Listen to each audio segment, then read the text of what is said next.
Not every Pokemon is defined by legendary status or overwhelming power. Some are remembered for quieter details, their habits, their design choices, and the small pieces of lore that shape how they exist in the world. Introduced in Generation 6, Malamar stands apart as a Pokemon that blurs the line between intelligence and intention. Malamar evolves from Inkay, a small squid-like Pokemon with an unusual evolution requirement. To evolve Inkay into Malamar, the system itself must be turned upside down literally. This unique mechanic immediately establishes Malamar as a Pokemon tied to inversion, reversal, and perspective. It does not evolve through strength alone. It evolves through reorientation. Physically, Malamar resembles a large squid standing upright, its tentacles forming a cloak-like shape around its body. Its eyes are narrow and glowing, giving it a perpetually calculating expression. Unlike many Pokemon that appear instinct-driven, Malamar looks aware. It appears to be thinking. Its typing, dark and psychic, reinforces this impression. Psychic types represent mental power, telepathy, and perception. Dark types represent cunning, ruthlessness, and rule-breaking. Together, these types create a Pokemon that manipulates rather than confronts. Pokédex entries describe Malamar as having one of the strongest hypnotic abilities of any Pokemon. It can control other Pokemon and even humans, bending them to its will through its glowing patterns and psychic influence. This is not implied lightly. Malamar is directly described as capable of large-scale mind control. This makes Malamar one of the few non-legendary Pokemon explicitly tied to manipulation on a broad scale. Unlike Pokemon that attack openly, Malamar's influence can spread quietly. It does not need to reveal itself immediately. It can shape behavior from a distance. In the anime, Malamar is portrayed as a genuine antagonist. It orchestrates complex plans, manipulates technology, and attempts to dominate through strategy rather than brute force. This portrayal reinforces its role as a Pokemon that values control above destruction. Malamar does not seek chaos. It seeks order under its command. Its design supports this narrative. The patterns along its body resemble hypnotic spirals, drawing attention to its control over perception. Its tentacles move fluidly, almost theatrically, enhancing its presence without excessive motion. Malamar's base stats reflect this dual identity. It has solid attack and special attack, allowing it to function in multiple offensive roles. However, its speed is moderate, reinforcing the idea that Malamar does not rely on quick reflexes. It relies on planning. One of Malamar's most distinctive abilities is Contrary, which reverses stat changes. If an opponent attempts to weaken Malamar, the effect is inverted, strengthening it instead. This mechanic perfectly mirrors its thematic identity. Malamar turns disadvantages into advantages. This inversion mechanic ties directly back to Inkay's unusual evolution requirement. Malamar thrives when expectations are flipped. Its move pool includes techniques like Superpower, which normally lowers the user's stats but instead raises Malamar's when using Contrary. This allows it to grow stronger through what should be a cost. This ability to convert weakness into strength reinforces Malamar's manipulative core. It does not avoid disadvantage. It repurposes it. Malamar's habitat is often described as deep ocean environments, places where light is scarce and pressure is immense. These conditions reinforce its connection to darkness and isolation. The deep sea is one of the least explored environments in the Pokemon world, and Malamar thrives there. This isolation suggests that Malamar developed its psychic and hypnotic abilities, not for spectacle, but for survival in a place where visibility is limited. Unlike many ocean-based Pokémon that rely on speed or bulk, Malamar relies on influence. In a dark environment, controlling perception becomes more important than physical dominance. Malamar's tentacles are also described as being incredibly strong, capable of crushing prey once hypnotized. This reinforces the idea that its manipulation is not harmless, it is strategic. Malamar does not hypnotize for entertainment, it does so to secure victory. Its dark typing adds moral ambiguity. Dark types are often associated with unconventional tactics rather than evil intent. However, Malamar's Pokédex entries explicitly mention world domination attempts in the anime, pushing it closer to villain territory than most dark types. This makes Malamar unusual. It is not merely opportunistic, it is ambitious. However, the Pokémon world does not frame Malamar as inherently malicious. It frames it as extremely intelligent. Intelligence without restraint can appear villainous. This interpretation aligns with its psychic typing. Malamar's strength lies in cognition, not instinct. Malamar's weaknesses are also telling. It is vulnerable to bug-type moves, which often represent simplicity and directness. This vulnerability suggests that straightforward aggression can disrupt Malamar's plans. It also has a double weakness to fairy-type moves. Fairy types often symbolize emotional harmony and innocence. Malamar struggles against forces that do not play by calculated rules. In competitive settings, Malamar's viability depends heavily on prediction. It is strongest when opponents misjudge it. This mirrors its narrative role perfectly. Malamar capitalizes on misunderstanding. Malamar's evolution from Inkay also symbolizes growth through complexity. Inkay appears playful and almost harmless, but its evolution reveals a far more calculated presence. This transformation suggests that Malamar's intelligence was always present, simply waiting to mature. Malamar does not change personality upon evolving, it reveals it. In the broader Pokémon world, Malamar represents the power of perspective. Turning the system upside down allows for new possibilities. It challenges assumptions about advantage and disadvantage. It also represents the danger of unchecked intellect. Without ethical grounding, intelligence can manipulate rather than uplift. Malamar is not defined by destruction, it is defined by control. It does not need overwhelming strength to dominate. It needs awareness, timing, and the willingness to invert expectations. In a world filled with Pokémon that express power physically, Malamar expresses it mentally. And that quiet dominance, executed through influence rather than force, makes Malamar one of the most conceptually distinct Pokémon introduced in Generation 6. Sound travels farther than sight in the dark, and Noivern is built for that exact advantage. Long before it is seen, it is heard. A distant pulse, a low-frequency vibration, a wave that moves through air and stone alike. Noivern does not rely on bright flames or visible force. It relies on resonance, pressure, and the invisible reach of sound.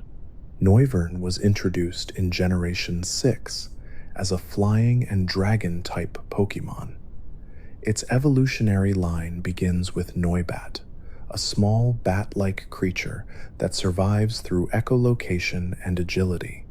By the time it evolves into Noivern, those same traits are amplified into something far more intense. Physically, Noivern resembles a massive bat with broad wings and large circular ear structures on either side of its head. These ear-like discs are not decorative, they are acoustic weapons.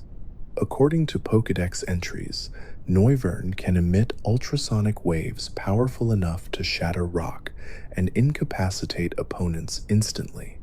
This emphasis on sound over flame or claw sets Noivern apart from many other dragon types. Dragons in Pokemon are often associated with physical dominance or elemental force. Noivern, however, is tied to vibration and frequency. Its flying typing reinforces its aerial dominance, but its dragon typing gives it presence and durability beyond most avian Pokemon. Noivern is not fragile. It is sturdy, capable of sustained flight over long distances. Noivern's design communicates agility. Its wings are wide and angular, optimized for speed and maneuverability. Unlike heavier dragon types that rely on brute strength, Noivern thrives in motion. Its Pokédex entries describe it as fiercely territorial, particularly at night. It hunts under cover of darkness, using sound waves to detect movement and disorient prey.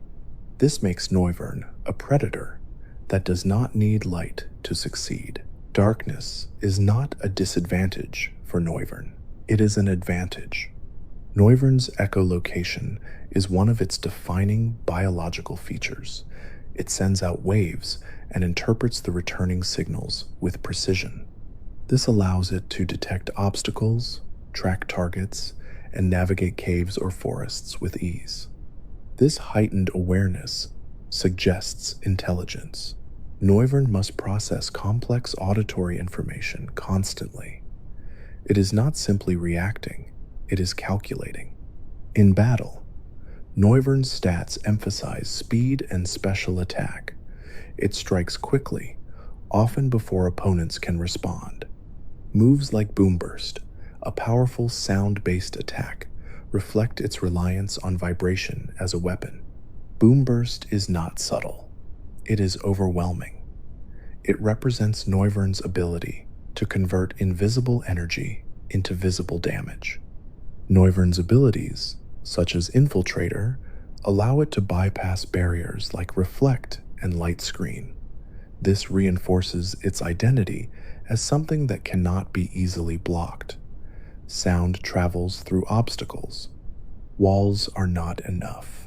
This thematic consistency between lore and mechanics strengthens Noivern's concept. It does not brute force its way through defenses. It passes through them. Noivern's habitat is often described as mountainous or cave-filled regions where sound echoes naturally. These environments amplify its strengths. In narrow spaces, sound becomes even more effective. This suggests that Noivern thrives in structured environments rather than open plains. Echo chambers become weapons. In the anime, Noivern is portrayed as loyal but intense. Its cries are loud and commanding. When it enters battle, it does so decisively. However, it is not depicted as cruel. It fights to protect territory or allies, rather than to dominate for its own sake. Noivern's dragon typing also gives it access to powerful moves like Draco Meteor, aligning it with other dragons in terms of raw potential. But unlike many dragons that rely on physical bulk, Noivern remains sleek.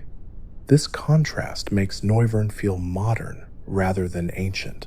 It is not a lumbering beast from legend, it is streamlined.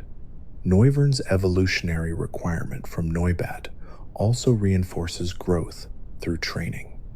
Noibat is small and relatively weak, relying heavily on sound to survive. As it grows into Noivern, those same traits become refined and amplified. Nothing about Noivern's design suggests waste. Every part serves function. Its ears focus sound. Its wings maintain altitude. Its claws secure prey. Noivern's weaknesses are also revealing. It is vulnerable to ice, rock, dragon, and fairy types. Ice and rock represent environmental extremes that can disrupt flight. Dragon represents equal power. Fairy represents balance and harmony that counters raw force. These weaknesses prevent Noivern from becoming unstoppable. It remains powerful but balanced. In competitive play, Noivern often serves as a fast special attacker or pivot. It applies pressure quickly and retreats before retaliation becomes overwhelming. This hit and move style aligns perfectly with its lore. Noivern does not linger. It strikes and shifts position. This mobility reinforces its identity as a creature of air and sound. It controls space through presence rather than occupation. Noivern's cries, described as ultrasonic and painful to hear, are not just weapons, but communication tools. It can coordinate with others of its kind over long distances. This suggests that Noivern may not be entirely solitary. While territorial, it can maintain contact with others through shared frequencies. Sound becomes connection as well as weapon. Noivern's design also avoids excessive ornamentation. It is sleek and functional, reflecting its reliance on precision rather than intimidation. In the broader Pokémon world, Noivern represents the idea that power does not need to be visible to be overwhelming. Sound is invisible, yet it can reshape environments and control space. Noivern embodies that invisible force. It dominates not through spectacle, but through vibration, through pressure waves that ripple outward before anyone sees the source. In a world filled with bright flames, roaring dragons, and crashing storms, Noivern's strength lies in something quieter, but no less effective. A frequency, a pulse, a wave that travels farther than sight, and once it reaches you, there is little time left to react. Beauty in the Pokémon world is often associated with rarity, but Diancie exists in a space where rarity is not just aesthetic, it is geological, it is structural, it is the result of immense pressure applied over time. Diancie is not simply a small, elegant, mythical Pokémon. It is a transformation born from compression, patience, and crystallization. Diancie was introduced in Generation 6 as a rock and fairy type mythical Pokémon. Unlike many mythical Pokémon that are framed as cosmic or abstract, Diancie's origins are grounded in something physical.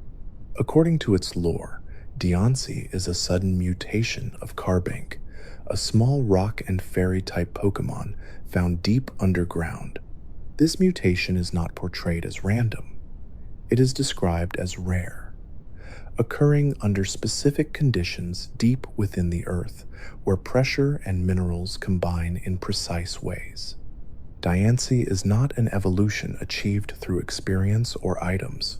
It is a geological anomaly. Physically, Diancie is small and jewel-like, with a crystalline body that reflects light sharply. The diamonds embedded in its form are not decorations placed upon it, they are extensions of it. Diancie's body is said to be composed of compressed carbon, hardened into diamond through extreme conditions. This composition defines Diancie's identity. It is the product of pressure made beautiful. Diancie's rock typing represents structure, endurance, and earth. Its fairy typing represents elegance, harmony, and emotional influence. Together, these types create a Pokémon that feels both grounded and delicate.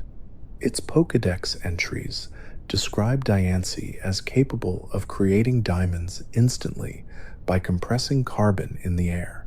These diamonds are said to be flawless and more brilliant than any naturally formed stone. This ability reinforces Diancie's connection to both creation and refinement.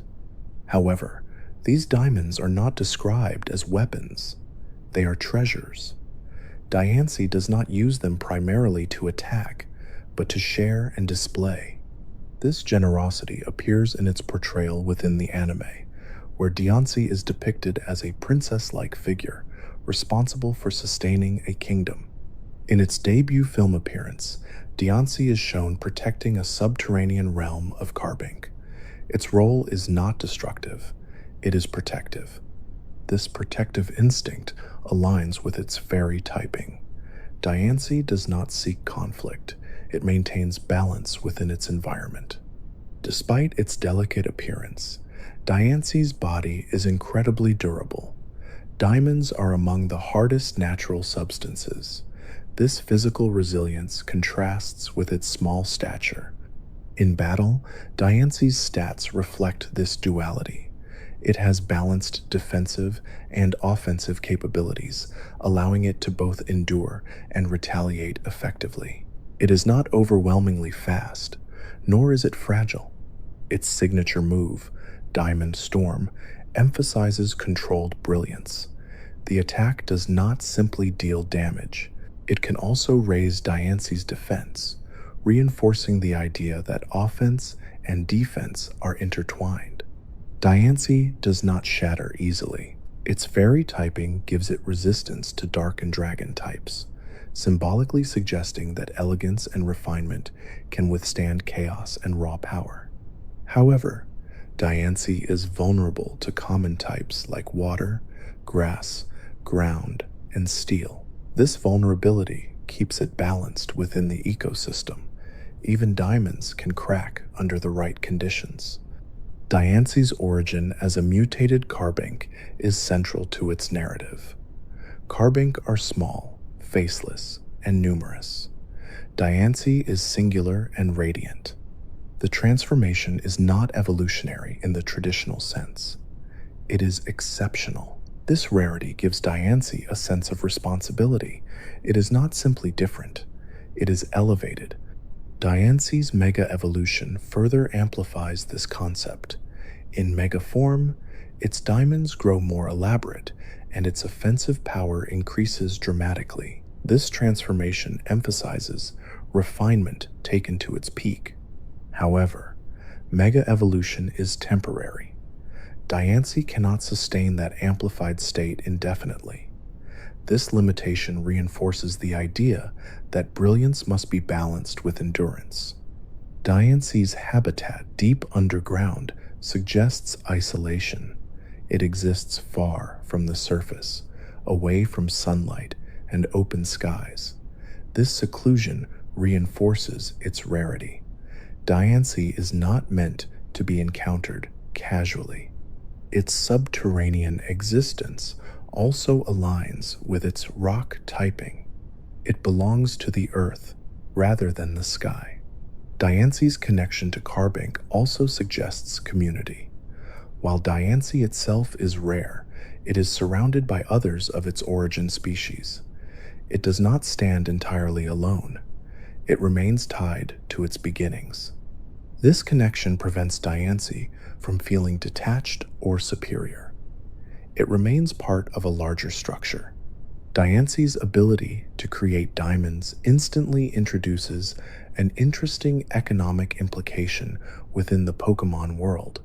If Diancie can produce valuable gemstones effortlessly, value itself becomes relative. The rarity of diamonds loses meaning in Diancie's presence. Yet Diancie does not flood the world with them. It creates diamonds selectively. This restraint reinforces Diancie's controlled nature.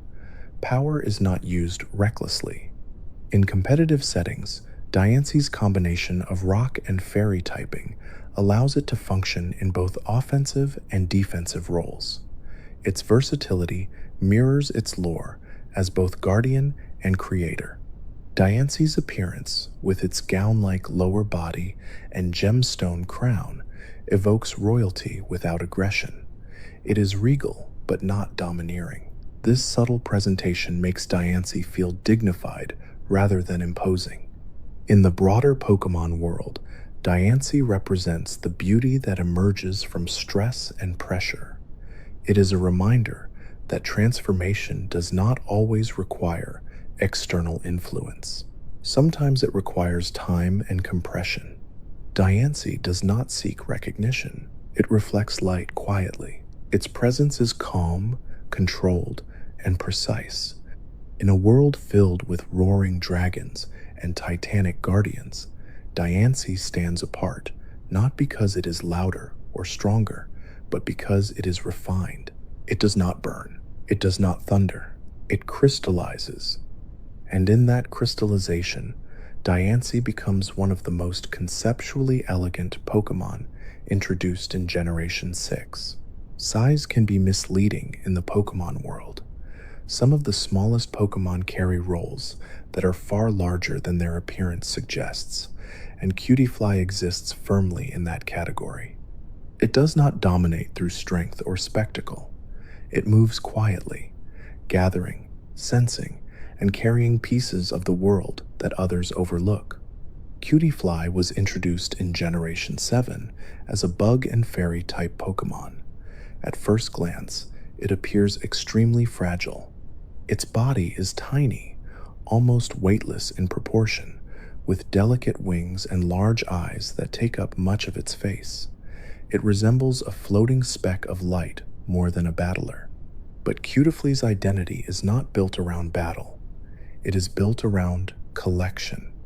According to Pokédex entries, Cutiefly gathers nectar and pollen from flowers, using it to create honey that it carries in small spheres beneath its body. This honey is not merely food, it is a resource. Cutiefly uses it to share with others, often feeding weaker Pokemon or offering it as a sign of peace. This behavior immediately frames Cutiefly as cooperative rather than competitive. It does not hoard resources, it distributes them. Its bug typing represents its ecological role, while its fairy typing softens its presence, associating it with gentleness and emotional awareness. Cutiefly is often described as being sensitive to auras and emotions, able to detect sadness or happiness in others. This sensitivity suggests that Cutiefly's movements are not random. It may approach certain individuals because of emotional cues rather than environmental ones. Physically, Cutiefly's wings are thin and fast-moving, allowing it to hover effortlessly. Its small size enables it to navigate tight spaces between flowers and leaves without disturbing its surroundings. This precision reinforces its ecological purpose. Cutiefly does not damage the environment to survive. It integrates with it.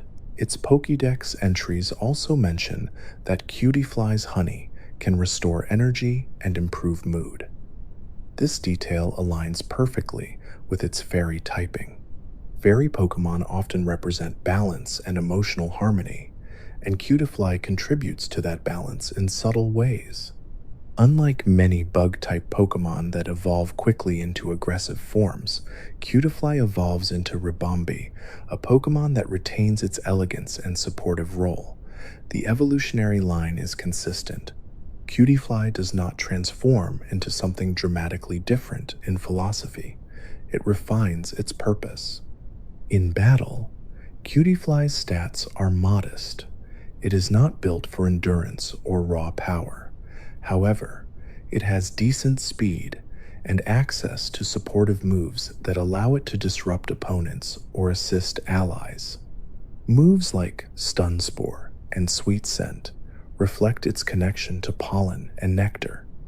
Even in combat, Cutiefly's tools remain rooted in its ecological identity. Cutiefly's vulnerability is clear. It is weak to common types such as fire, flying, poison, rock, and steel.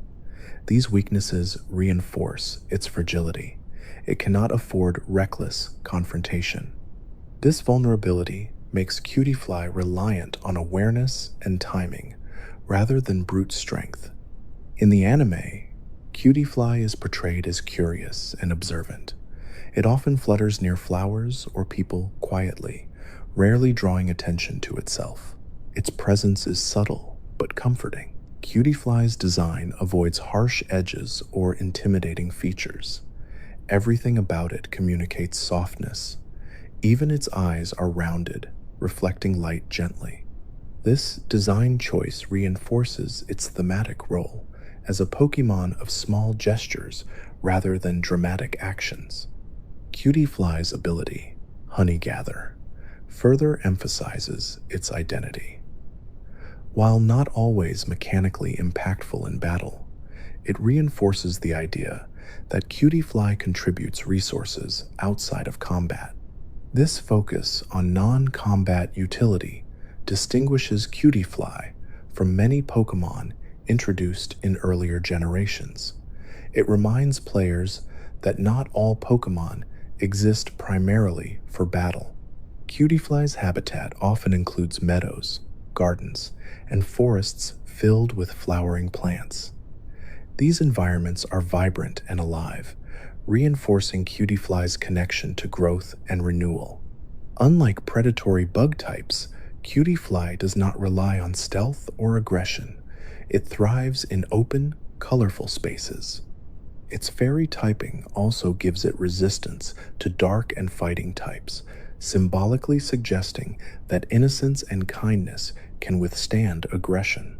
However, its fragility prevents it from becoming overly idealized. Cutie Fly survives through caution.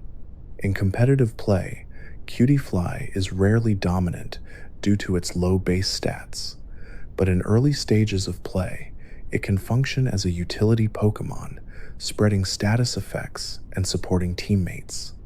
This modest role aligns perfectly with its narrative identity.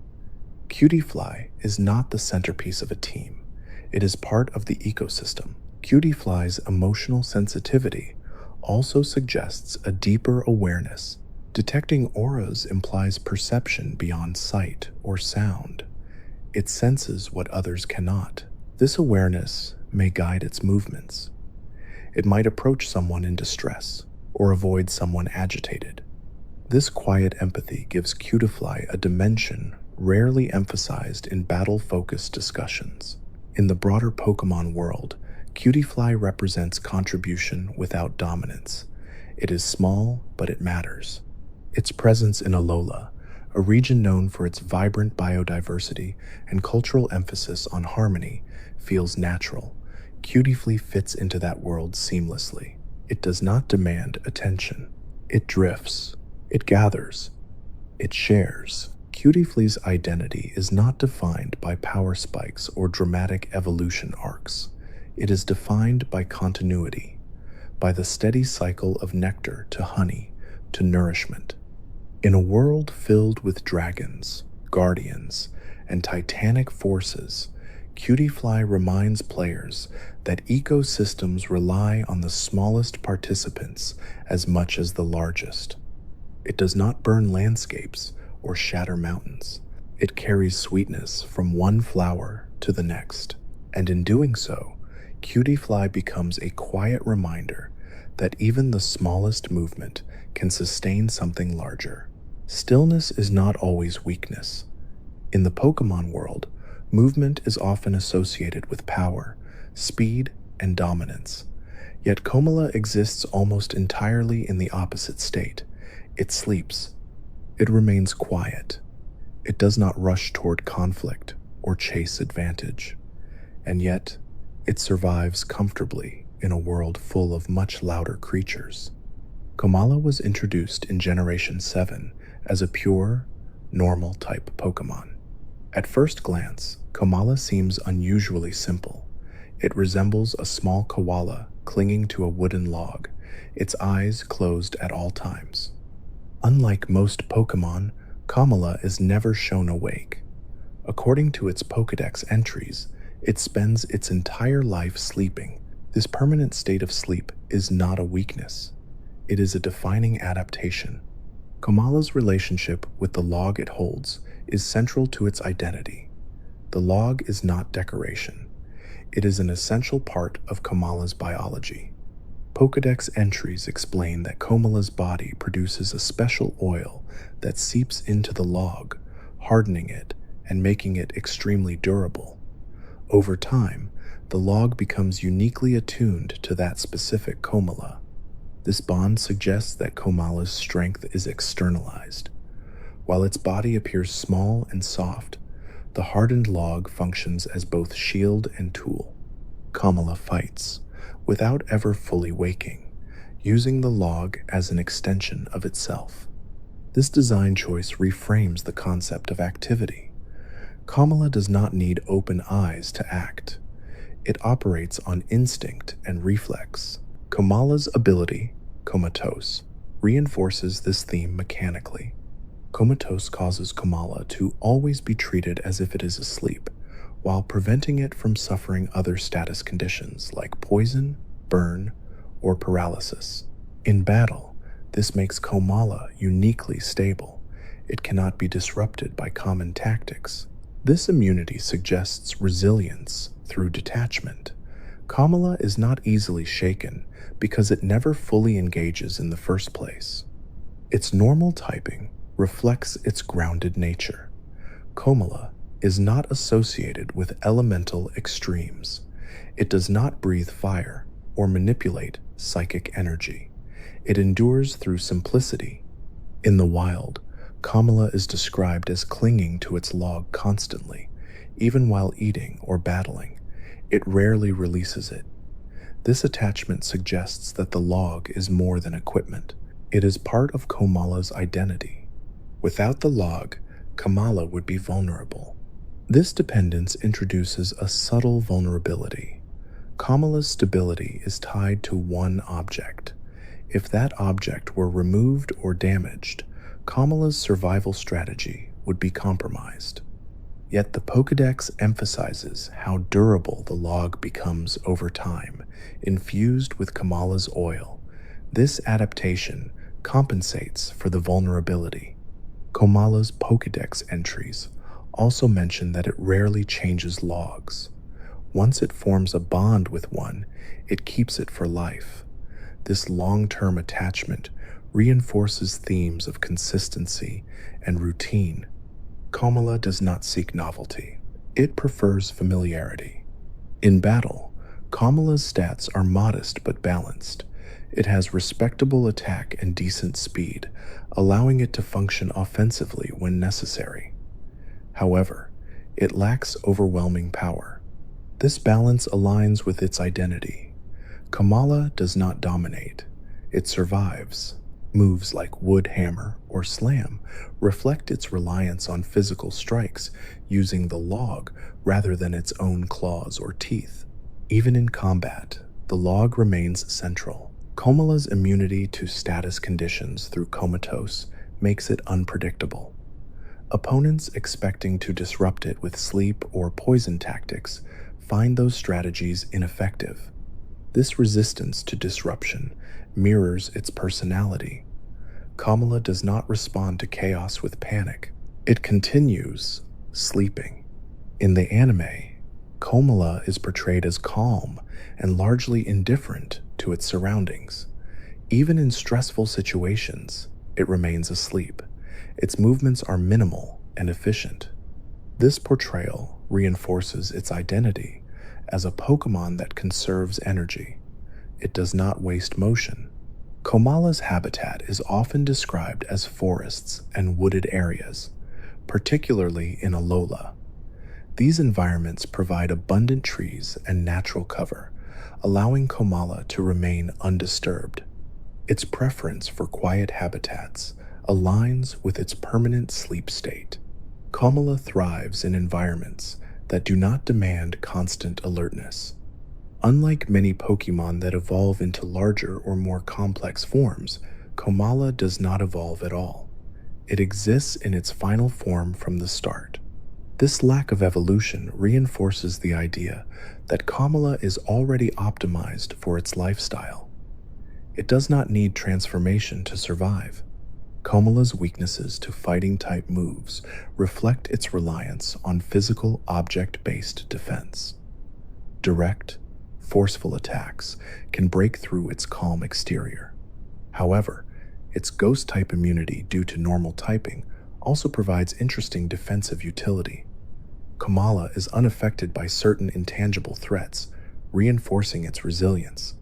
Kamala's concept challenges traditional ideas about productivity and activity. In a world where many Pokemon train relentlessly, Kamala rests, yet it is not passive in a harmful way. It maintains itself, preserves energy, and acts only when required. This energy conservation can be seen as a survival strategy in resource-scarce environments.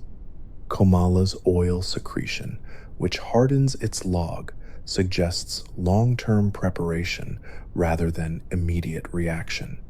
It invests in durability slowly over time. This patience contrasts sharply with Pokemon that rely on sudden bursts of strength. Kamala's calm demeanor also makes it difficult to provoke. It does not escalate conflicts unnecessarily.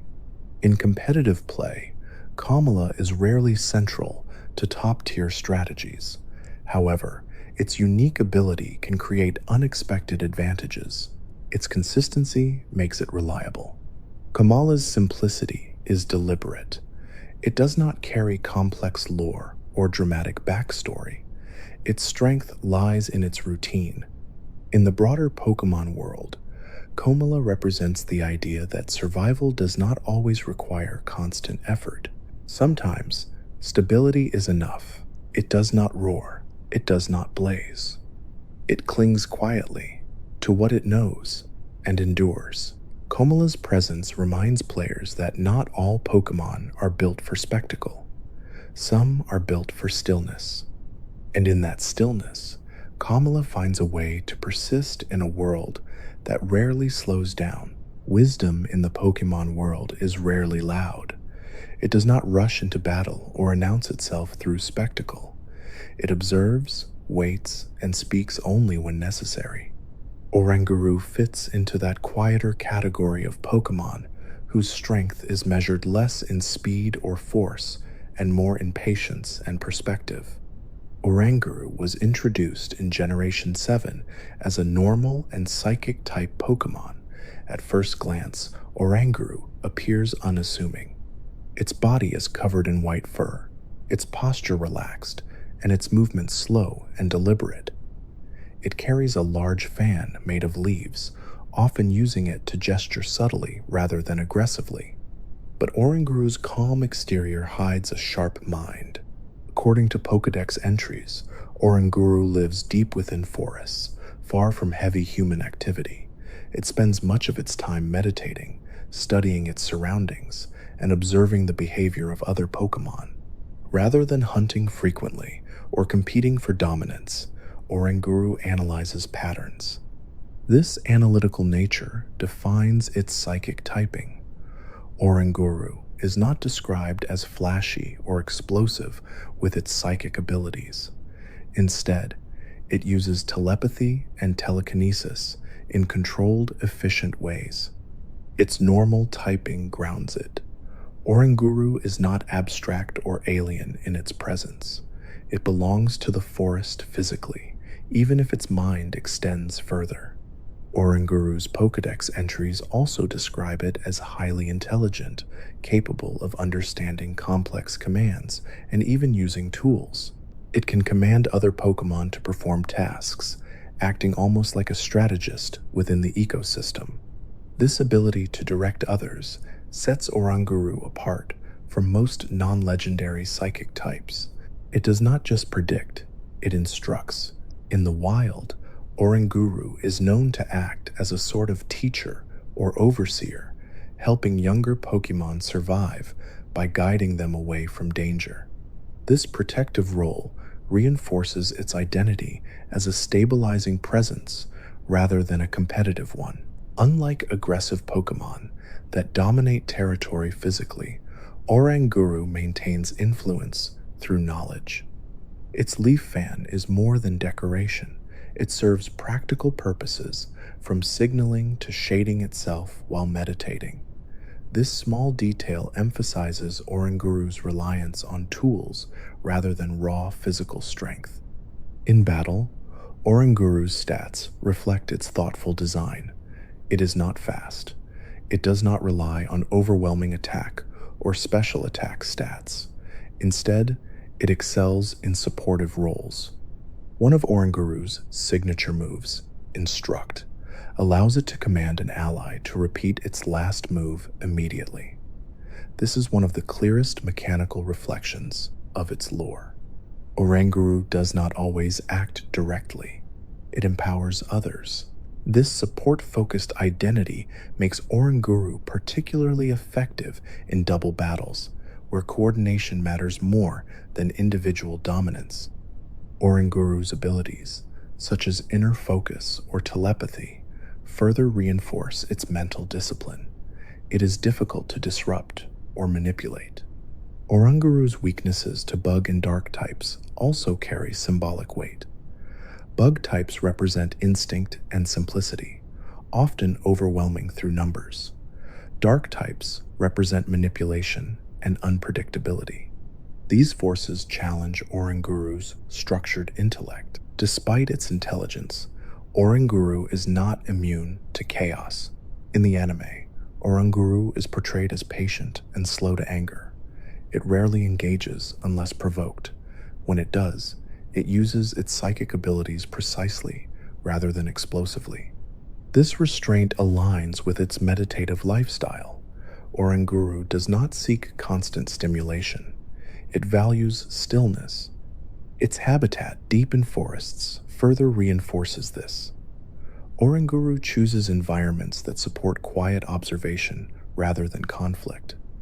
These forests are often dense and layered, filled with subtle movement. Oranguru fits into that complexity. Unlike many Pokémon that evolve to gain power, Oranguru does not evolve. It exists as a complete form from the start. This lack of evolution suggests stability. Oranguru does not require transformation to fulfill its role. It begins wise and remains wise. Oranguru's design also avoids exaggerated aggression. Its eyes are calm. Its posture slightly hunched but relaxed. It appears contemplative rather than alert. This contemplative stance suggests that Oranguru processes information before reacting. It does not make decisions impulsively. In competitive play, Oranguru is rarely chosen for raw damage. It shines when paired with powerful attackers that can benefit from its support. This reinforces its identity as a strategist rather than a soldier. Oranguru's relationship with Passimian, another Pokémon introduced in Generation 7, adds another layer of meaning. Passimian represents teamwork and physical coordination, while Oranguru represents planning and intellect. Together, they embody complementary approaches to survival. Oranguru does not lead through charisma or fear. It leads through competence. In the broader Pokémon world, Oranguru represents the value of perspective. While other Pokémon react quickly, Oranguru waits. It considers. It measures. Its normal typing keeps it grounded in the physical world, while its psychic typing extends its awareness beyond it. This balance prevents Oranguru from feeling detached. It is not an abstract being lost in thought. It is present. Oranguru's use of tools also reinforces adaptability. It does not rely solely on innate ability. It incorporates external resources when useful. This adaptability makes Oranguru resilient. Its calm demeanor should not be mistaken for weakness. Oranguru can defend itself when necessary, using psychic attacks to repel threats, but it prefers prevention over retaliation. In a world filled with constant movement and competition, Oranguru stands apart by choosing stillness. It does not chase dominance. It cultivates understanding. Its strength is not explosive. It is enduring. Oranguru's presence in Alola, a region known for its close connection to nature, fits naturally. It thrives in ecosystems that value balance over expansion. In the end, Oranguru is not defined by victory or spectacle. It is defined by awareness, by the quiet act of watching and knowing when to act. And in that quiet awareness, Oranguru becomes one of the most grounded and thoughtful Pokémon introduced in Generation 7. Loneliness in the Pokémon world is usually implied rather than stated directly, but Mimikyu places it at the center of its identity. It is not built around dominance, speed, or even survival in the traditional sense. It is built around avoidance, misunderstanding, and the desire to be seen without being rejected. Introduced in Generation 7, Mimikyu quickly became one of the most emotionally layered Pokemon in the series, not because of complex mechanics alone, but because of the story implied by its appearance. Mimikyu is a ghost and fairy type Pokemon. Its typing already carries symbolic tension. Fairy types often represent innocence, charm, and emotional warmth, while ghost types represent isolation, lingering presence, and the unseen. Mimikyu exists in the overlap between those two ideas. It wants connection, but it cannot reveal itself safely, physically. Mimikyu resembles a crude, handmade costume modeled after Pikachu. The disguise is uneven, stitched together with rough lines, and drawn with simple facial features that imitate Pikachu's smile. Beneath this disguise is its true body, which is never fully shown. Pokédex entries state that anyone who sees Mimikyu's true form is struck by a mysterious illness or overwhelming fear. This detail creates immediate distance between Mimikyu and others. The disguise is not a weapon, it is protection. Mimikyu wears the Pikachu costume because Pikachu is widely loved. According to its Pokédex entries, Mimikyu became jealous of Pikachu's popularity and crafted a disguise to receive similar affection. This detail reframes its imitation as longing rather than mockery. It does not copy Pikachu to deceive maliciously. It copies Pikachu to belong. This emotional foundation separates Mimikyu from most ghost types. It does not haunt for revenge or feed on fear instinctively. It hides to avoid causing harm. Mimikyu's ghost typing represents the unseen body beneath the costume, while its fairy typing represents its desire for companionship and acceptance. The combination makes it both vulnerable and dangerous at the same time.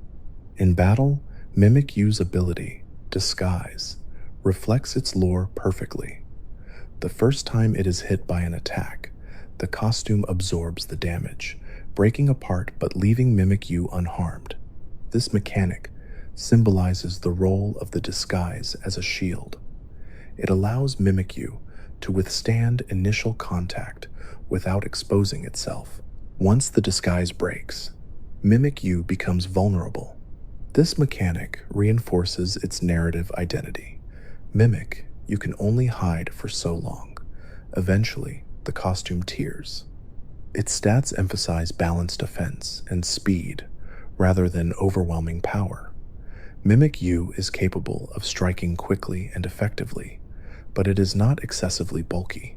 It relies on its initial protection to gain momentum. Moves like Play Rough align with its fairy typing, while Shadow Claw reflects its ghost nature.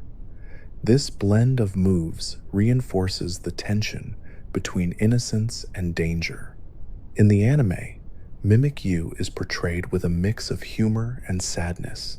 Its movements are sometimes awkward, reflecting the instability of its disguise. It attempts to present itself cheerfully, but cracks in the costume reveal glimpses of something darker beneath. This duality creates empathy. Mimikyu is not portrayed as villainous, it is portrayed as misunderstood. Its habitat is often described as abandoned buildings or dark forests, places where it can remain unseen. Mimikyu avoids crowded areas, not because it dislikes others, but because it fears rejection. The idea that its true form causes illness or fear raises unsettling questions. Is the reaction psychological or supernatural? The series never clarifies. The ambiguity reinforces Mimikyu's tragic isolation. It cannot show itself. It cannot remove the mask. This inability to be seen fully adds depth to its character. Mimikyu does not choose deception lightly. It has no alternative.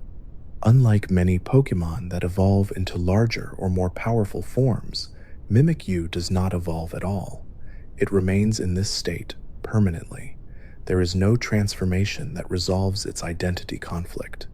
This static existence reinforces its emotional theme. Mimikyu is not waiting to grow into something else. It is navigating the world as it is. In competitive play, Mimikyu became notable for its ability to guarantee at least one safe action due to disguise. This reliability made it a strong presence in certain strategies. Its success often depended on careful setup and timing. This mechanical identity mirrors its narrative arc. Mimikyu thrives when given time to prepare. Mimikyu's fairy typing gives it resistance to dark and fighting types, symbolically suggesting that sincerity can withstand aggression. However, its ghost typing makes it vulnerable to other ghost and dark types, reinforcing the fragility of its hidden self. Mimikyu's relationship with Pikachu is symbolic rather than direct. It does not confront Pikachu openly. It imitates from a distance. This imitation is less about rivalry and more about aspiration. It wants what Pikachu has: warmth, connection, visibility, but its body prevents that. In the broader Pokemon world, Mimikyu represents the fear of being rejected for one's true self. Its disguise becomes a metaphor for social masking. It does not want to frighten others. It wants to be loved. Yet, the very thing that protects it also isolates it. Its costume absorbs damage, but it also prevents intimacy. The cracked disguise, seen after battle, is one of the most powerful visual metaphors in Pokemon. It shows that protection comes at a cost. Mimikyu's silence reinforces this isolation. It does not communicate loudly. It gestures. It waits. It watches. In a franchise filled with grand legends and elemental forces, Mimikyu's story feels deeply personal. It is not about saving the world or controlling time. It is about wanting to belong. And in that quiet, persistent longing, Mimikyu becomes one of the most emotionally resonant Pokemon introduced in Generation 7. It hides. It imitates. It hopes. And beneath the stitched fabric and drawn smile, it waits for a world that can see it without turning away. Calm does not always mean harmless. In the Pokemon world, some creatures roar, some blaze, and some dominate through spectacle. Drampa does none of those things at first glance. It appears soft, almost sleepy, drifting slowly through mountain air or resting along quiet cliffs. But beneath that relaxed exterior lies a Pokemon with surprising intensity, one that blends gentleness with sudden force in a way that feels deliberate rather than accidental. Drampa was introduced in Generation 7 as a normal and dragon-type Pokemon. This typing alone sets it apart from most dragon types. Dragons in Pokemon are often portrayed as aggressive, imposing, or ancient forces of destruction. Drampa challenges that pattern. Its normal typing grounds it in simplicity and everyday existence, while its dragon typing adds depth and hidden strength. Physically, Drampa resembles a long, serpentine dragon with fluffy white fur covering much of its body. Its face is soft and expressive, often appearing cheerful or absent-minded. Unlike many dragons that feature sharp edges, spikes, or armored plates, Drampa looks rounded and approachable. It does not intimidate visually. This design choice is central to its identity. Drampa is not meant to look dangerous. Its Pokédex entries describe it as living in the mountains, rarely interacting with large groups of people. It prefers quiet environments with open skies and gentle wind. These habitats reinforce Drampa's calm demeanor. It does not thrive in crowded cities or chaotic battlefields. However, Drampa is also described as forming bonds with children who become lost or wander too far into mountainous areas. It protects them, guiding them safely back or watching over them from a distance. This protective instinct defines Drampa's character more than its dragon typing. Unlike aggressive dragons that guard treasure or territory, Drampa guards individuals. Its normal typing reinforces this grounded, almost domestic role. Drampa is not abstract or mythic in behavior. It participates in simple acts of care. But Drampa's calm nature is not unconditional. Pokédex entries also state that if someone harms a child it has befriended, Drampa becomes furious and unleashes devastating fire upon the offender's home. This shift from gentleness to destruction is one of the most striking contrasts in its lore. Drampa does not lash out randomly. It reacts to injustice. This duality makes Drampa complex. It embodies kindness and wrath simultaneously, but both are controlled by context. In battle, Drampa's stats reflect its role as a powerful but slower Pokémon. It has high special attack and solid bulk, allowing it to withstand attacks and respond with force. However, it lacks speed. Drampa does not rely on quick reactions. It relies on endurance and well-timed strikes. Moves like Hyper Voice and Draco Meteor reflect its normal and dragon typing, allowing it to project force across the battlefield without needing physical contact. This aligns with its lore. Drampa does not need to approach, to protect, or punish. Drampa's ability, Berserk, further reinforces its emotional core. When its HP drops below half, its special attack rises sharply. This mechanic mirrors its lore perfectly. When harmed or pushed too far, Drampa becomes stronger. This ability symbolizes controlled fury. Drampa does not begin battles in rage. It escalates when necessary. Its weaknesses to fairy, ice, dragon, and fighting types keep it balanced within the ecosystem. Fairy types challenge dragons conceptually, while ice represents harsh environmental extremes. These vulnerabilities prevent Drampa from becoming unstoppable. Drampa's design also emphasizes softness over aggression. Its fur and gentle eyes contrast with the destructive potential it carries. This contrast enhances its unpredictability. Opponents may underestimate it based on appearance alone. In the anime, Drampa is portrayed as gentle and protective, consistent with its Pokédex entries. It interacts calmly with humans and Pokémon alike, rarely showing aggression unless provoked. This portrayal reinforces the idea that Drampa's violence is reactive, not proactive. Drampa's long, flowing body allows it to glide smoothly through the air rather than flap forcefully. Its flight appears effortless. It does not strain to move. This ease of motion aligns with its calm personality. Drampa does not rush. Its dragon typing ties it to ancient lineage, but its behavior feels contemporary. It does not dwell in ruins or guard ancient relics. It lives quietly in present environments. This grounded approach makes Drampa unique among dragons. It does not symbolize chaos or dominance. It symbolizes protection and measured response. In competitive play, Drampa often functions as a special attacker capable of punishing opponents who underestimate it.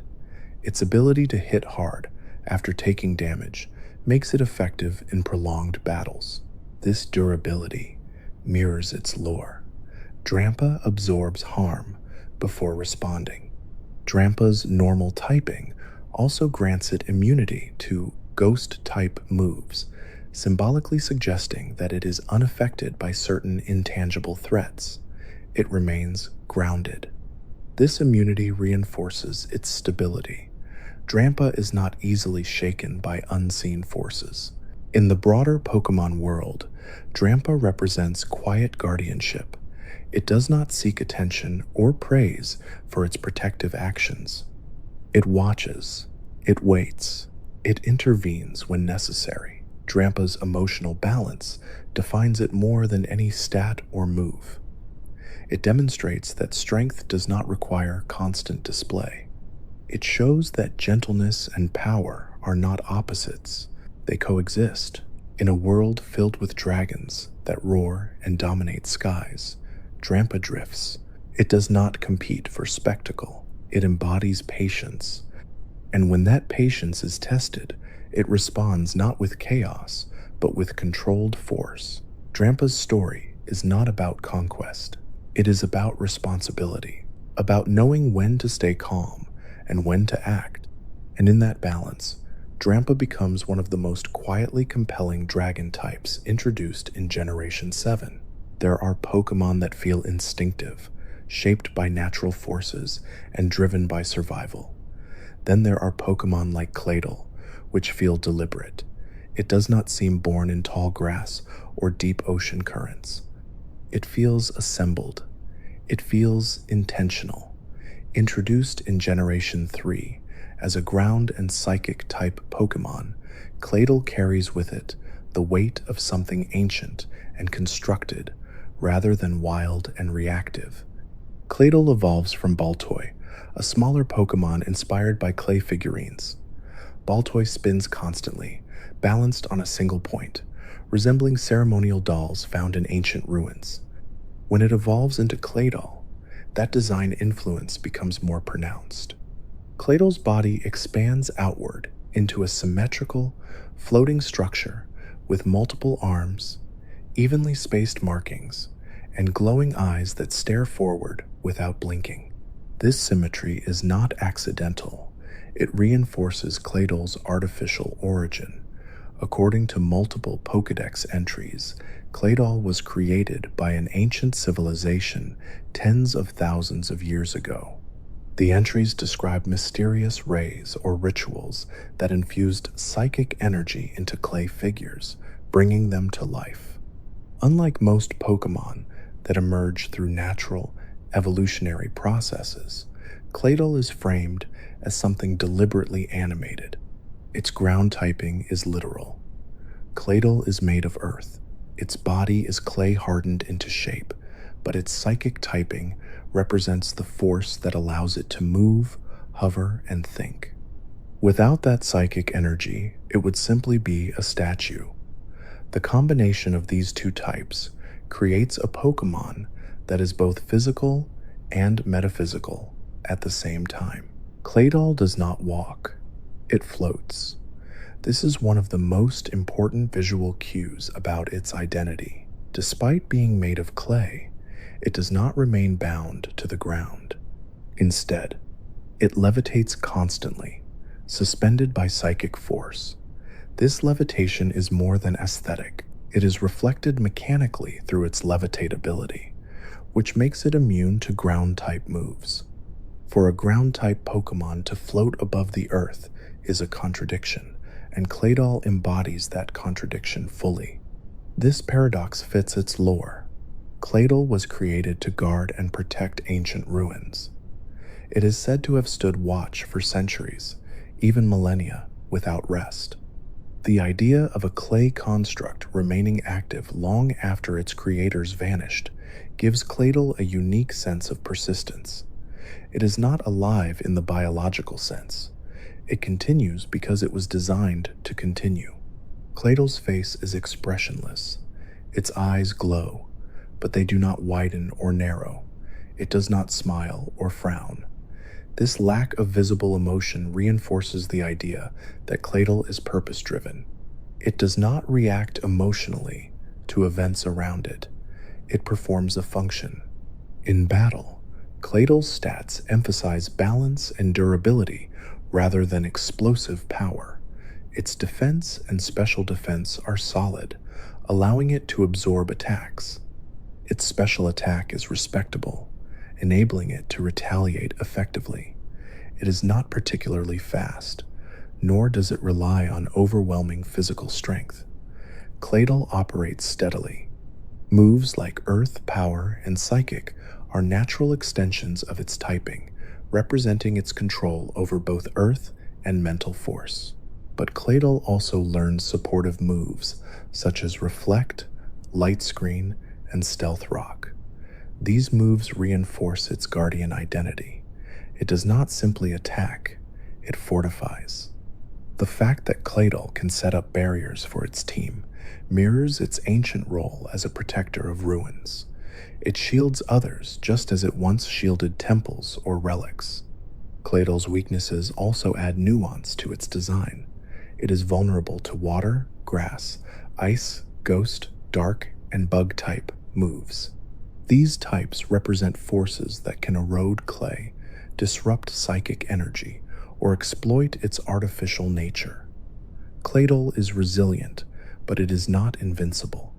Its vulnerability to ghost-type moves is particularly interesting. As a psychic type infused with mysterious energy, Claydol is still susceptible to other spiritual forces. This suggests that whatever animates it is not beyond interference. In the anime, Claydol is often depicted as calm and imposing. It rarely rushes. Its movements are smooth and deliberate. When it attacks, it does so without visible strain. This portrayal reinforces the idea that Claydol does not experience fatigue in the same way organic Pokémon might. Claydol's habitat is typically associated with deserts and ruins. These environments emphasize dryness, stillness, and history. Sandstorms swirl around it without disrupting its composure. It feels like part of the landscape rather than a visitor within it. Its design draws inspiration from real-world ancient artifacts, particularly clay dolls and ritual figurines. This connection grounds Claydol in something recognizable while still maintaining its distinct Pokémon identity. It represents the concept of humanity, attempting to create life and leaving behind echoes of that attempt.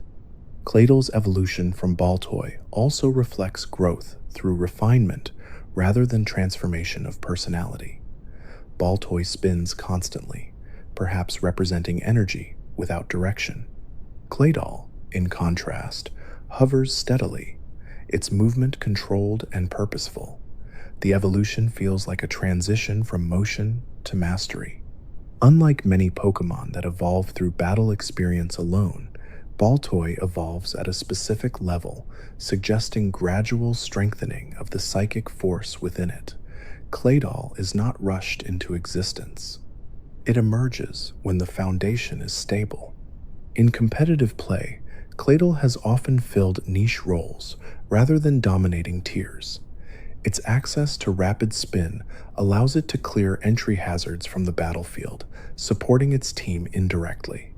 This utility role aligns with its guardian identity. Claydol ensures stability rather than chasing victory alone. Its typing combination also provides valuable resistances, including resistance to fighting and psychic types. These resistances allow it to switch into certain threats safely, reinforcing its defensive role. Claydol's lack of expressive features also makes it unsettling in a subtle way.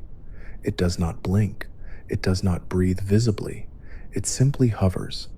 This absence of biological markers nation Pokémon that display obvious emotion, and yet Claydol is not portrayed as malevolent. It does not seek conflict. It remains at its post until disturbed. This unwavering dedication raises questions about autonomy. Does Claydol act by choice, or is it bound by the will of those who created it? The series never clarifies whether Claydol possesses independent desire or simply follows ancient programming. That ambiguity adds depth to its character. Claydol may be sentient, but its priorities were defined long ago. In the broader Pokémon world, Claydol represents the persistence of intention. It shows how creations can outlast creators, continuing a mission long after the original purpose has faded from memory. Claydol does not adapt quickly. It does not chase trends or seek evolution beyond its current form.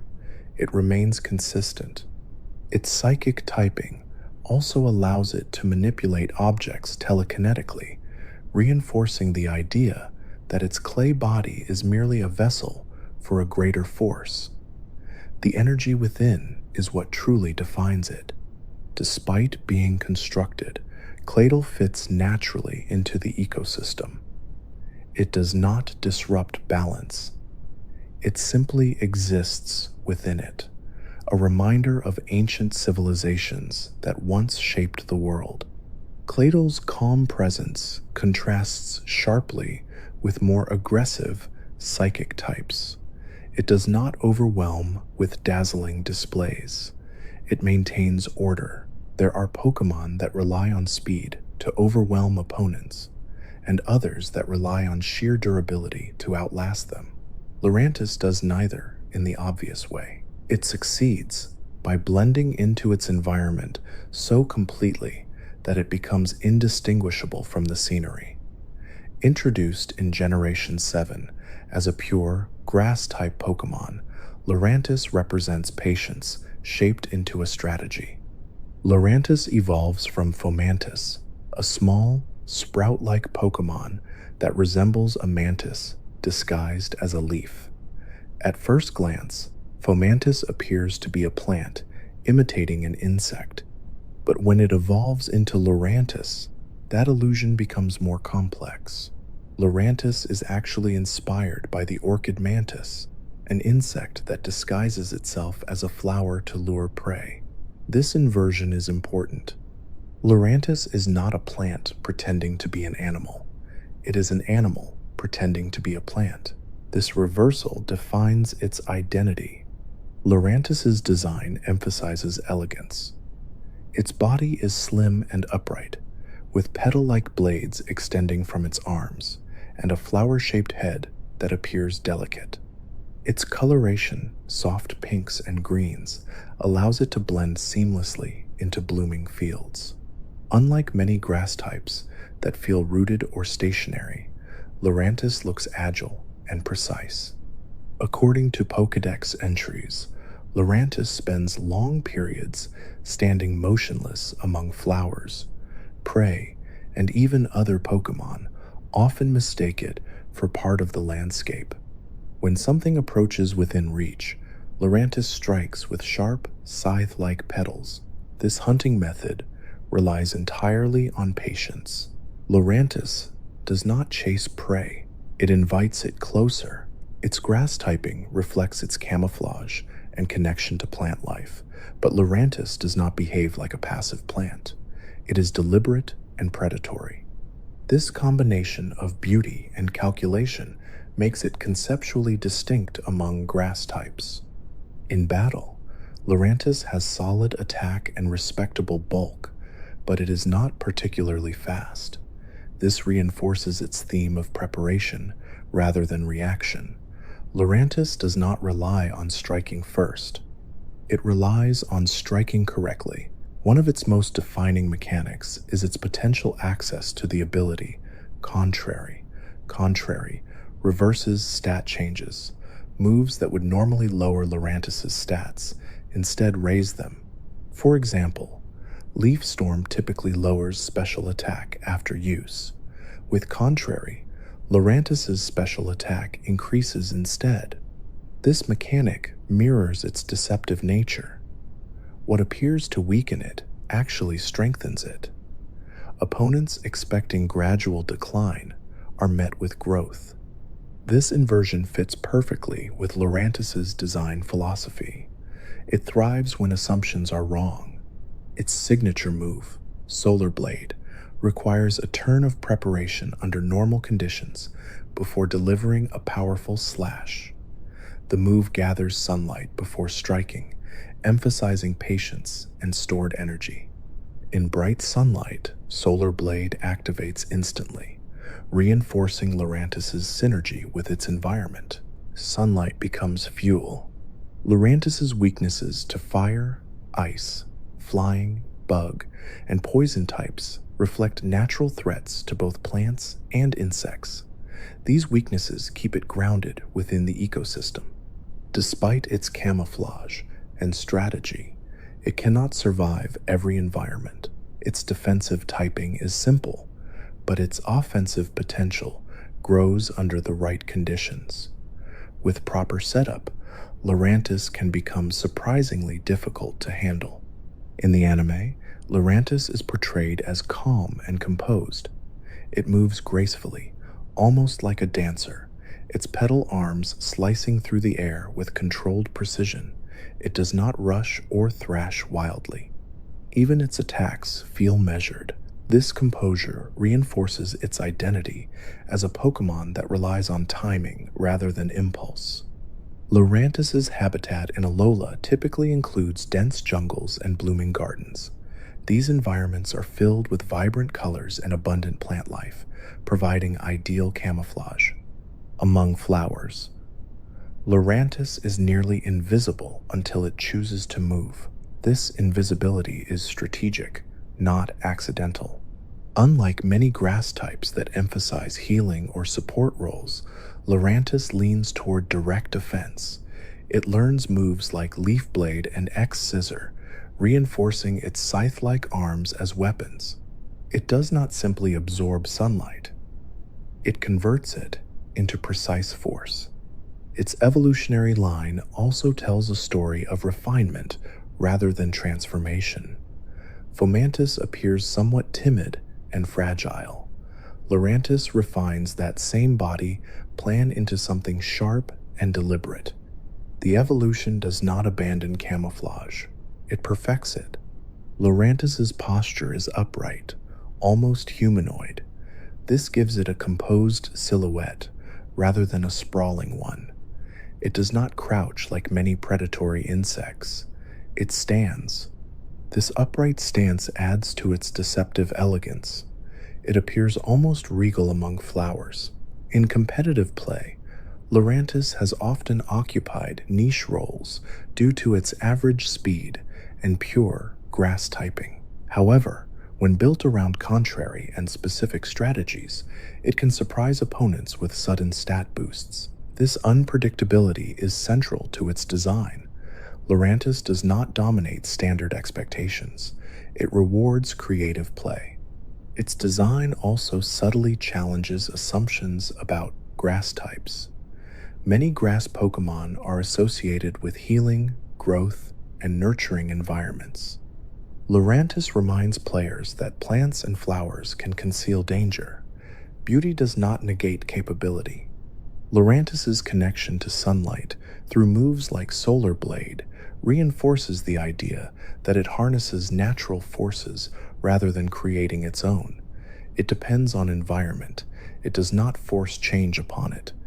This environmental dependence fits its camouflage theme. Lurantis is strongest when conditions align with its strengths.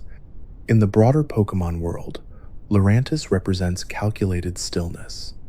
It shows that patience can be more powerful than speed, and that blending in can be more effective than standing out. It does not roar like a dragon. It does not tower over landscapes.